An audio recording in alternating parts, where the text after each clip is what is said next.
계속해서 이사야서 33장 7절부터 10절까지 말씀, 구약성경 1006페이지입니다. 7절부터 10절 우리 한 절씩 교독하겠습니다.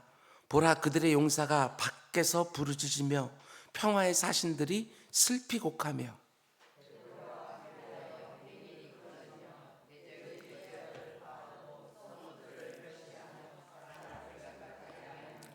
땅이 슬퍼하고 세잔하며 레바논은 부끄러워하고 마르며 사로는 사막과 같고 바산과 갈멜은 나뭇잎을 떨어뜨리는도다. 여호와께서 이르시되 내가 이제 일어나며 내가 이제 나를 높이며 내가 이제 지극히 높아지리니. 아멘. 아멘. 우리 잠시 기도하겠습니다. 사랑의 주님, 감사합니다.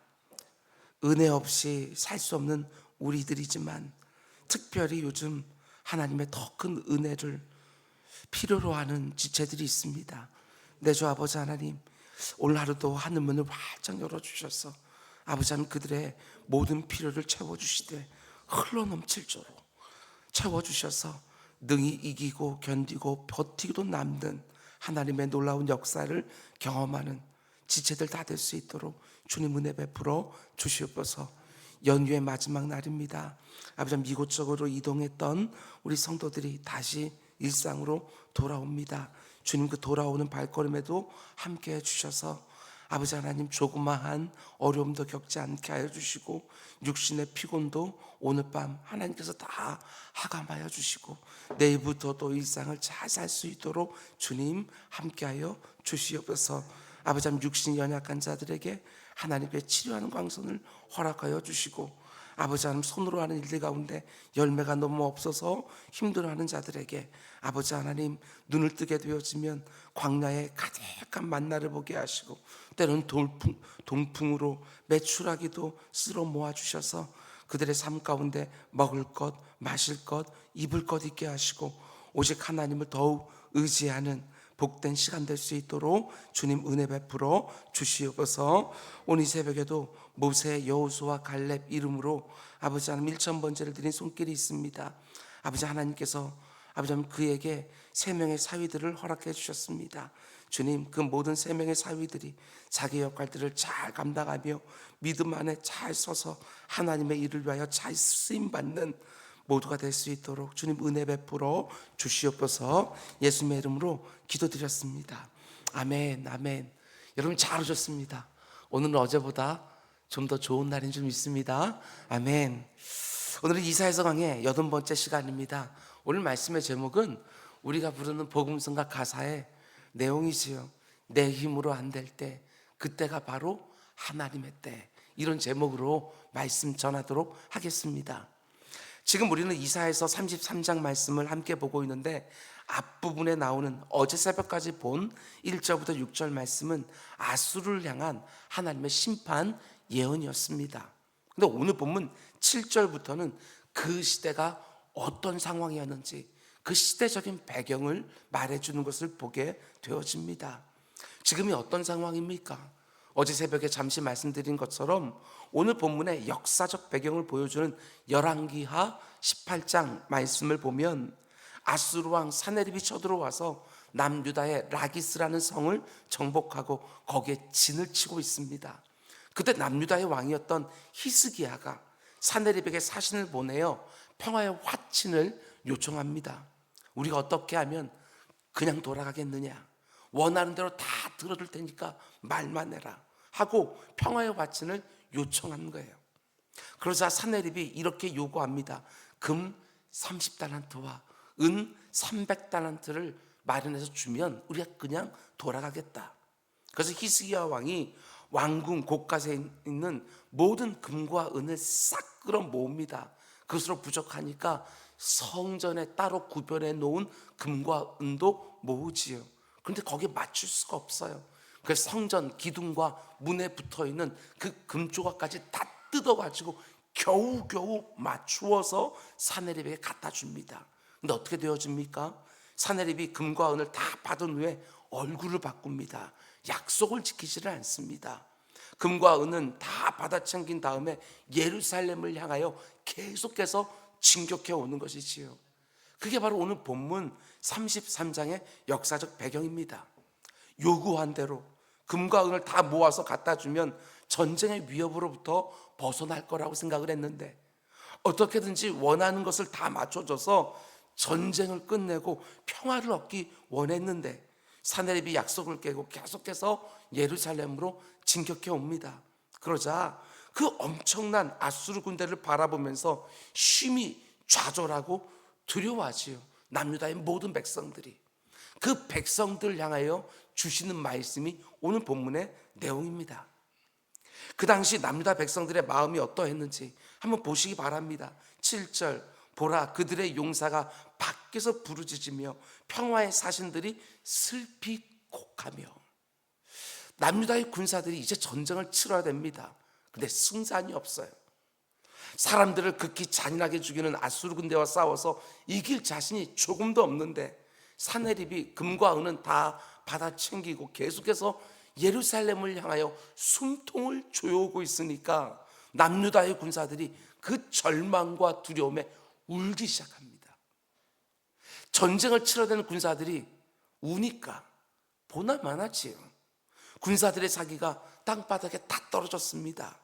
사신들이 가서 평화를 구했는데 돌아온 것은 너무나 서슬퍼런 위협 가득한 말들밖에 없으니까 사신들도 슬피 울고 군사들도 낙심하여 두려워하며 울기 시작을 하는 거예요. 어쩌면 히스기야 왕은 그들이 요구하는 모든 것들을 다 갖춰서 보냈으니까 이제는 됐다라고 생각했지 모르겠습니다. 그런데 돌아오는 회신이, 돌아가고 있는 상황이 자기들의 예상과 너무 다르니까 어쩌면 기대를 했다가 실망을 하는, 더욱더 낙심하지 않았을까, 이런 생각도 되게 되어집니다. 그들의 이야기가 우리 얘기라고 생각해 보게 되어지면 여러분 어떤 지경이겠습니까? 이 사회가 전쟁이 발발 직전이 아니라 적들이 코앞까지 와서 진치고 있는데 도무지 아무 방법이 없다. 여러분 그럴 때 어떤 느낌이겠어요? 그 당시 남유다 분위기를 이렇게 표현합니다. 8절을 보면 대로가 황폐하여 행인이 끊어지며 대적이 조약을 파하고 성읍들을 멸시하며 사람을 생각하지 아니하며. 남유다에는 모든 대로가 이미 다 황폐해졌어요. 이미 공격을 받은 도시들의 대로는 말할 것도 없고, 아수르의 군대가 쳐들어온다는 소문이 온 나라에 가득하니까 수많은 사람들의 그 피난 행렬 때문에 도로들은 사용할 수가 없어요. 아수르는 역사에 기록된 가장 잔인한 제국이었는데 침략한 나라들의 성들을 다 무너뜨렸습니다. 정복하면 성이라는 성은 다 깨뜨려서 허물어뜨리고 그 안에서 끝까지 저항했던 백성들은 정말 잔인하게 쳐서 죽였어요. 아수르 군대의 잔인함을 익히 들어왔기 때문에 남유다 백성들은 더 두려워하는 것이지요. 이어지는 구절은 또 이렇게 말합니다. 땅이 슬퍼하고 세잔하며 레바논은 부끄러워하고 마르며 사론은 사막과 같고 바산과 갈멜은 나뭇잎을 떨어뜨리는도다. 이건 비유입니다. 비유. 아수르 군대가 쳐들어오고 있다는 그 소식에 땅까지 슬퍼하고 땅까지 두려워하면서 메말라가고 있다고. 지금 온 남유다 백성들의 심정이 바로 이와 같다는 거예요. 여러분 남유다는 우리가 아는 것처럼 그냥 작은 땅덩어리입니다. 경상남북도 정도 합쳐놓은 그 정도밖에 안 되는 작은 땅. 그런데 참 희한한 것은 그 작은 땅에 아주 비옥한 지역과 광야가 동시에 공존하고 있는 거예요. 지금도 이스라엘 땅에 가보게 되어지면 어떤 지역은 굉장히 풍요로워서 나무와 풀들이 잘 자라나고 어떤 지역은 땅에 돌들이 얼마나 많은지 뭔가를 심을 수가 없어요. 또 어떤 지역은 완전히 광야지요. 마치 사막처럼 바짝 마른 땅입니다. 근데 9절에 등장하는 레바논, 사론, 바산과 갈멜 이런 지역들은 하나같이 가장 비옥한 땅들이에요. 레바논은 아주 울창한 숲으로 유명하고 사론은 아주 아름다운 땅입니다. 목축하기가 너무 좋은 땅이에요. 그리고 바산과 갈멜은 풍성하고 아름다운 열매가 많이 맺히는 땅이고, 그러니까 팔레스틴 지역에서 가장 비옥한 땅들을 다 모아놓은 거예요. 그런데 이런 땅들조차도 어떻게 된다고요? 지금 아수르 군대가 공격해 온다는 소식을 듣고 너무너무 놀라서 다 메말라 비틀어 버렸다는 거예요. 가장 비옥해 보이는 땅들도 다 메말라 비틀어질 정도로 지금 아수르 군대 공격 앞에 온 나라가 낙심하고 절망하고 두려워하고 있다는 것을 비유적으로 보여주는 것입니다. 당연합니다.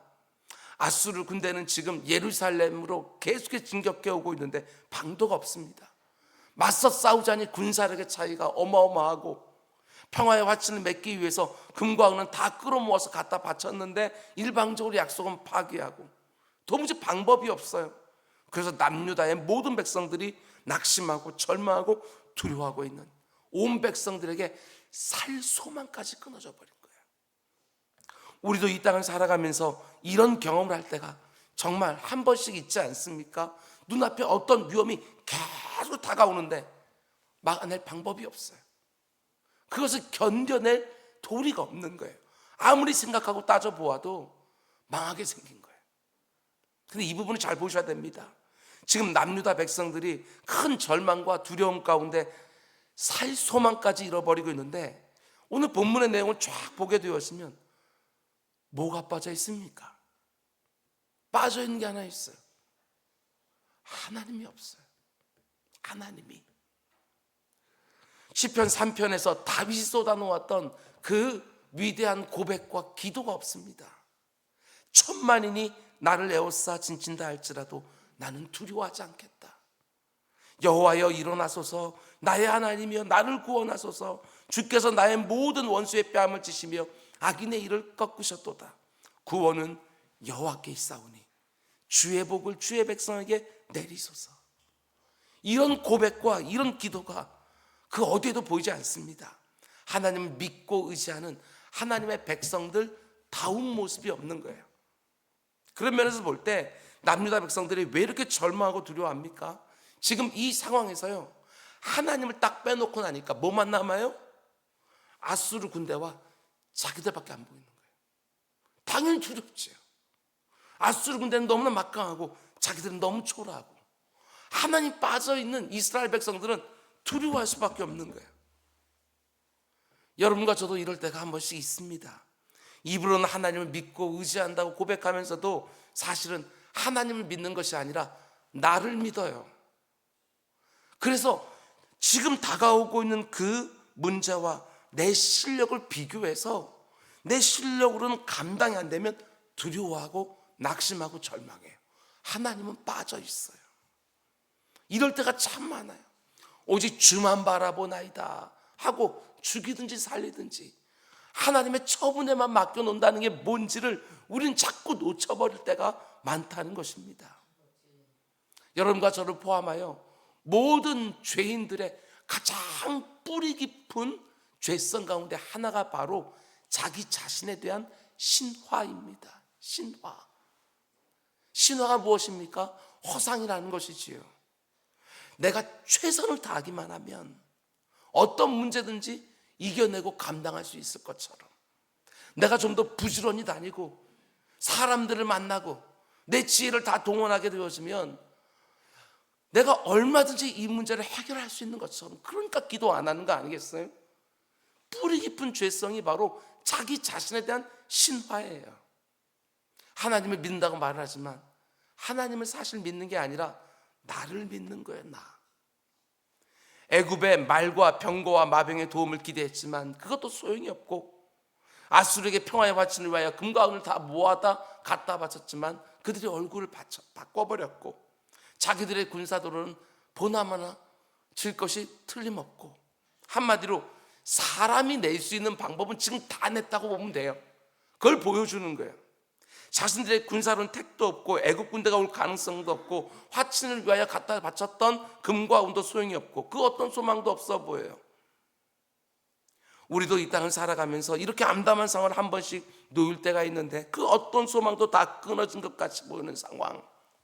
그런데 그때에도 여전히 소망이 있느냐? 하나님께서 오늘 본문으로 말씀하시는 거예요. 그렇다. 그때도 소망이 있다. 여전히. 하나님 그 말씀 해주고 싶은 거예요.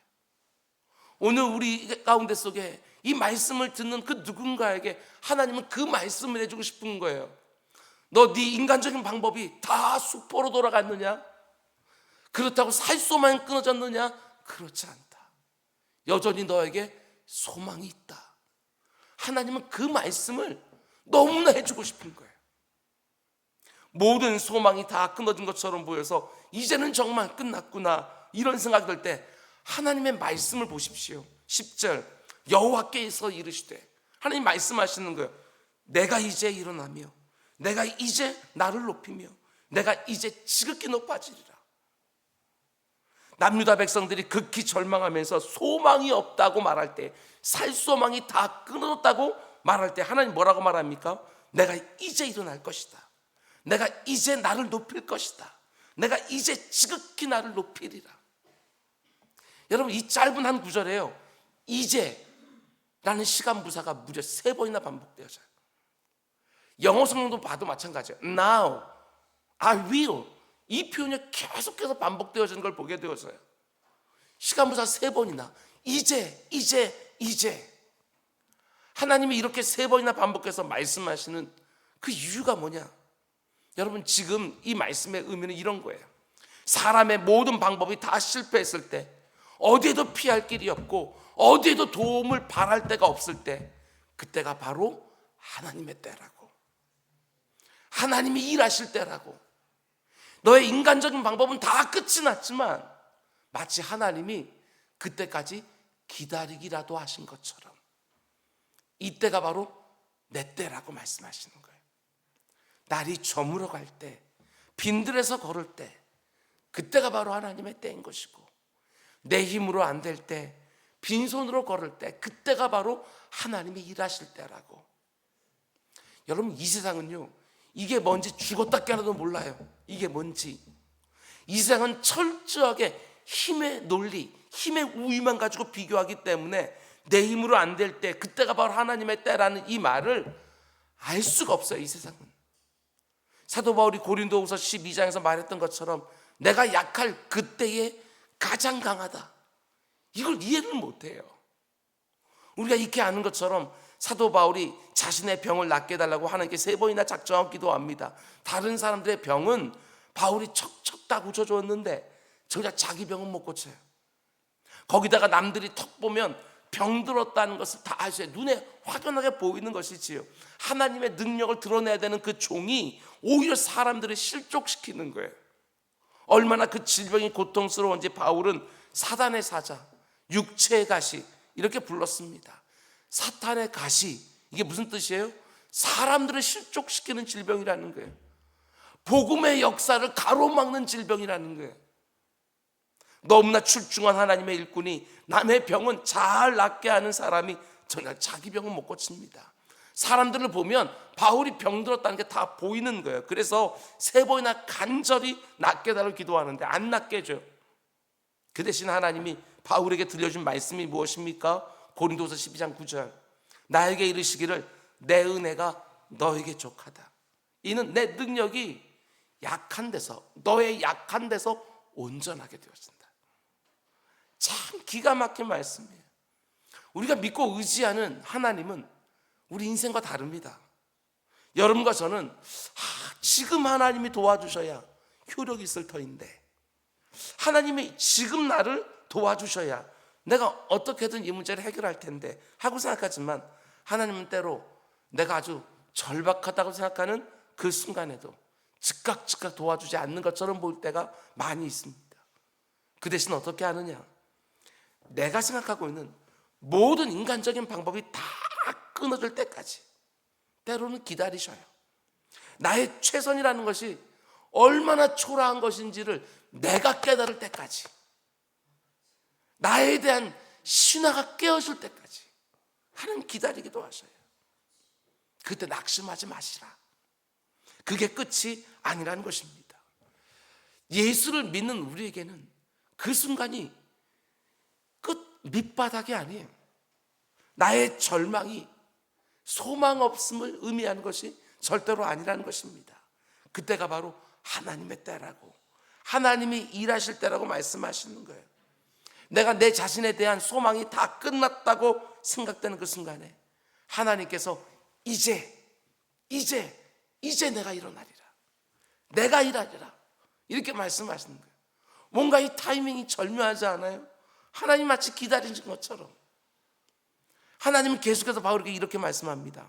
나에게 이르시기를 내 은혜가 내게 족하도다.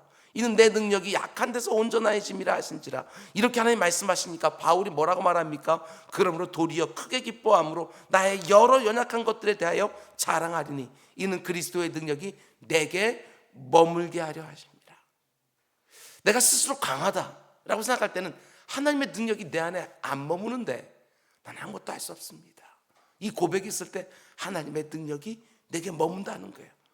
그러면 내가 그리스도를 위하여 약한 것들과 긍욕과 궁핍과 박해와 공고를 기뻐하노니 이는 내가 약한 그때가 강함이라.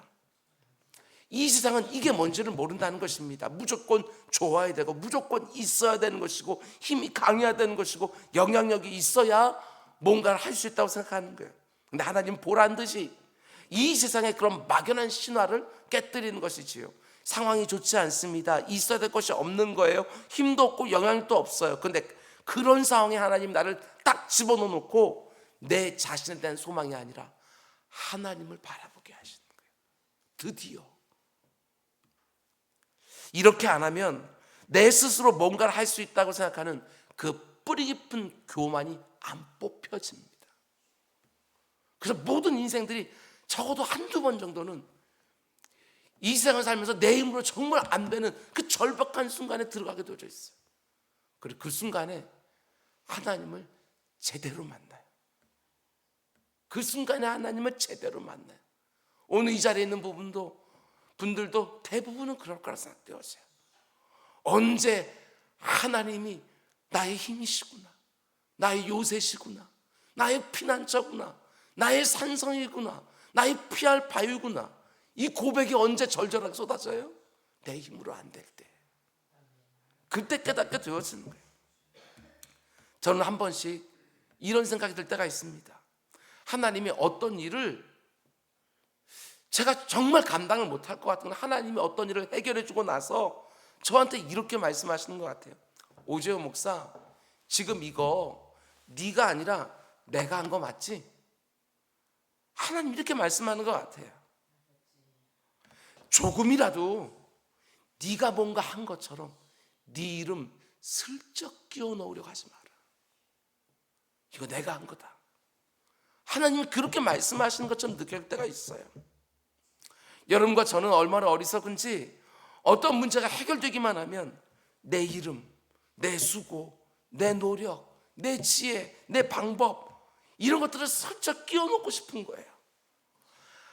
하나님이 다 하셨는데도 마치 내가 한 것이 조금이라도 있는 것처럼 슬쩍 내 이름도 끼워 넣고 싶은 거예요. 그 뿌리 깊은 교만을 하나님이 너무너무 잘 아시기에, 그래서 내가 할 수 있는 것이 조금도 없다는 것을 깨달을 때까지 때로는 기다리셔요. 그리고 내 힘으로 안 될 때, 빈손으로 걸을 때, 그때가 바로 내 때라고, 내가 일할 때라고 말씀하시는 것이지요.